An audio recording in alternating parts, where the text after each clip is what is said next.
"Tell me what happened," I asked Mam, torn as I was between conflicting duties. I can't leave here.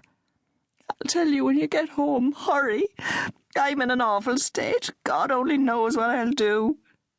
That did it. I snapped my phone closed and looked at Andrea, who'd obviously figured out something was up. "Everything okay?" she murmured. "It's my dad." I could see on her face that she too thought that my father had booked the kicket, as he himself used to say. There I am, talking like he actually is dead. "Oh my God, is he—" "Oh no," I corrected. "He's still alive. Go, get going." She pushed me towards the exit, clearly visualising a deathbed farewell. "I can't. What about all of this?" I indicated the ballroom.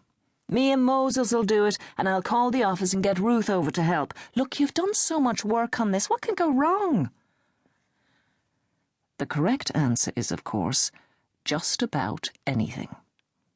I've been organising events for 7 years, and in that time I've seen everything, from over-refreshed speakers toppling off the stage to professors fighting over the fancy biscuits.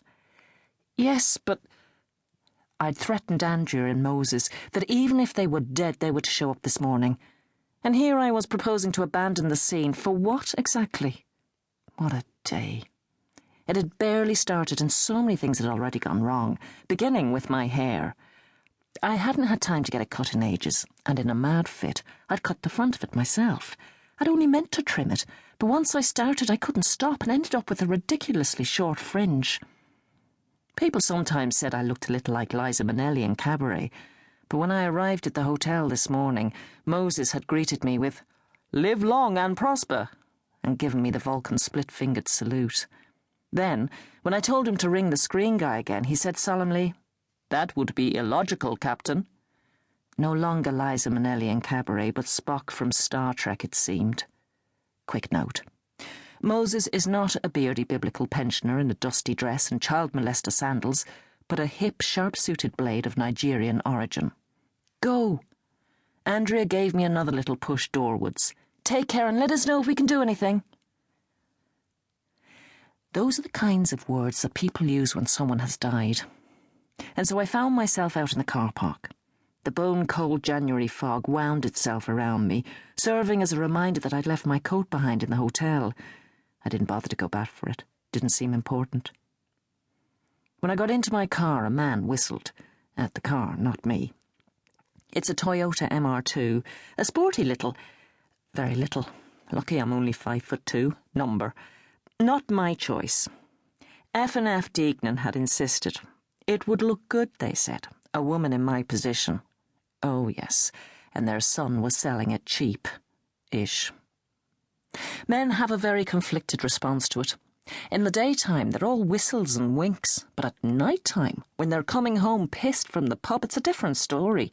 They take a penknife to my soft top or hurl a brick through the window. They never actually try to steal the car, just to mortally wound it, and it's spent more time at the dentist than on the road. In the hope of currying sympathy with these bitter mystery men, my back window sticker says, "My other car's a Banjaxed 89 Cortina." Anton made it specially for me. Maybe I should have taken it down when he left, but now wasn't the time to think about that. The road to my parents' house was almost car-free. All the heavy traffic was going in the opposite direction, into the centre of Dublin. Moving through the fog that swirled like dry ice, the empty road had me feeling like I was dreaming. 5 minutes ago it had been a normal Tuesday morning. I'd been in first day of conference mode. Anxious, naturally. There's always a last-minute hitch, but nothing had prepared me for this. I'd no idea what to expect when I got to my parents' house. Obviously something was wrong, even if it was just Mam going lula. I didn't think she was the type, but who can ever tell with these things? He just packed a bag. That in itself was as unlikely as pigs flying. Mam always packs Dad's bag for him, whether he's off to a sales conference or only on a golf outing.